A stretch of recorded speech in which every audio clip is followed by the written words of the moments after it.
అంటే మీరు చాలామంది ఏంటంటే బాలయ్యతో వేగటం కష్టం అంటారు సార్. మీరెట్టా అసలు ఓ సినిమా మీద సినిమా చేస్తున్నారు ఆయనతో? అదేం లేదు సార్, అదేం లేదు సార్. ఆయన ఓన్లీ స్క్రిప్టే సార్ మెయిన్. స్క్రిప్ట్ మన కాన్ఫిడెన్స్. ఏది చేసినా సరే కాన్ఫిడెంట్గా క్లియర్గా ఇది అని చెప్పగలిగితే మాత్రం ఆయన ఇది అండి అబ్జెక్ట్ చేయడు, అసలు అబ్జెక్ట్ చేయడండి. అలా కాకుండా మనం ఏదన్నా అయితే మాత్రం అటువైపు నుంచి ఇబ్బంది ఉంటుందండి. అంతే తప్ప వేరే ఇది అసలు ఏముండదండి. మనకి కరెక్ట్గా సబ్జెక్ట్ మీద కమాండ్ ఉంది, గ్రిప్ ఉంది. మనం పర్ఫెక్ట్గా ఏం కావాలో అది మన బాడీ లాంగ్వేజ్తో చూపించాలండి. చూస్తే అతను అసలు ఏం మాట్లాడతాడు అసలు. నేను ఈ సినిమా కూడా లేకపోతే సచ్చేడేవాడు నచ్చాడంటే అతను కాన్ఫిడెంట్ లేకపోతే ఇబ్బందే కదా. కంపల్సరీ కోచింగ్ చేస్తాడండి, కంపల్సరీ. సినిమా పోతే ఆయనకి ఇమేజ్ పోతుంది కదా, అంతే కదా సార్. కాబట్టి కంపల్సరీ కోచింగ్ చేస్తారండి ఇదేంటి అని. ఆయన కోచింగ్ చేసిన మీద భయం స్టార్ట్ అవుద్దండి. తప్పు చేస్తారు, తప్పు మీద తప్పు జరుగుద్దండి. ఇంకా అది ఆయన మిస్టేక్ కాదు సార్, వీళ్ళు కరెక్ట్గా లేపడం ఎవరన్నా కానీ. ఓకే. సో ఆ విషయంలో నేను ఫస్ట్ నుంచే నేను స్క్రిప్ట్ మీద ఎవరితో ఎక్కడ ఇది చేసినా కూడా నేను చాలా గ్రిప్ చాలా క్లారిటీ, తప్పు చేసినా క్లారిటీ చేస్తాను సార్. ఇప్పుడు మిమ్మల్ని ఎప్పుడైనా క్వశ్చన్ చేశాడా సినిమాలో కానీ ఈ సినిమాలో కానీ? సింహ అప్పుడు కూడా లేదండి, ఒకటే చెప్పారండి, మీ పరిస్థితి చూసారండి, నేను కొత్తదనాన్ని ఎంకరేజ్ చేస్తాను రైతు గారు. సింహ అప్పుడు అండి, అంటే నేను పవిత్ర ప్రేమ ఇవన్నీ నేను ముత్యా సుబ్బయ్య గారి దగ్గర చేసినప్పుడు ఆయన సినిమాకి నేను అసోసియేట్గా చేశాను, నాకు ర్యాప్ ఉందండి. సో అప్పుడు అడిగాడండి, అమ్మ శ్రీను నీకు తెలుసు ఏంటో, ఇన్ని సంవత్సరాల నుంచి నేను కొత్త చేయడానికి ప్రయత్నిస్తున్నాను, ప్రతి ఒక్కళ్ళు కొత్తది అంటున్నారు, స్క్రీన్ మీదకి వెళ్ళేసరికి అది ఉండట్లా, ఏదైనా అంటేనేమో బాలయ్య ఇలా అంటున్నారు. అది ఎంతవరకు కరెక్ట్ మీరు ఆలోచన చేయండి. నువ్వు చాలా ఆవేశంగా మాట్లాడుతున్నావు, మరి అప్పుడున్న ఇది వేరు ఇప్పుడున్న ఇది వేరు, నువ్వు ఇదిగా చెప్తున్నావు, నాకేం ఇదొద్దు. నేను అప్పుడు 24 minutes చెప్పాను సార్ కథ సింహ, లైన్గా చెప్పాను. 2 క్యారెక్టర్లు, ఈ క్యారెక్టర్ ఇలా బిహేవ్ చేస్తే ప్రొఫెసర్, ఇతను డాక్టర్, ఇలా రాయల్గా ఉంటాడు, ఇలా చేస్తాడు, అక్కడ నరికేసి వచ్చి ఇక్కడ వచ్చి కుట్లేస్తుంటాడు, ఇది క్యారెక్టర్.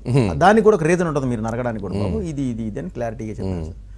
సరే అని చేసుకోండి, జాగ్రత్తగా చూసుకోండి అని మాత్రమే చెప్పాడు సార్. ఇక లాస్ట్ గెటప్ తీయమన్నప్పుడు మాత్రమే ఆ గెటప్ చూపించడం కోసం నేనే తీసుకొచ్చి చూపించానండి ఆ సీన్స్, అంతే తప్ప అసలు ఇంకా ఏలు పెట్టింది లేదు సార్. అంటే అసలు మామూలుగా ఏంటంటే అది రాకముందు మీకు అంత స్టార్డమ్ రాలే ఇంకా?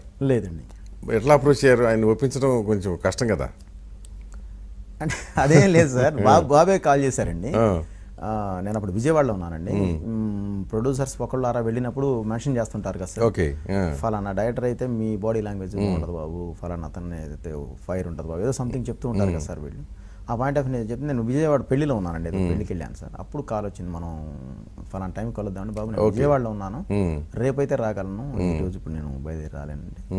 సరే అండి, రేపు ఫలానా టైంకి కలుద్దామన్నారండి. ఆ టైంకి వెళ్తే అదే ఫలానా వాళ్ళు మీ పేరు చెప్తున్నారు, మరి ఏంటి మనం ఏం చేద్దాం, నా దగ్గర అయితే ఒక చిన్న మెటీరియల్ ఉంది బాబు, నేను చెప్తాను, మీరు ఓకే అంటే 3 months టైం ఇవ్వాలి అని చెప్పాను సార్. సరే నేను టైం చెప్తానన్నారండి. 3 days కాల్ చేశారు, వెళ్ళాను, లైన్ యాజరీ చెప్పానండి.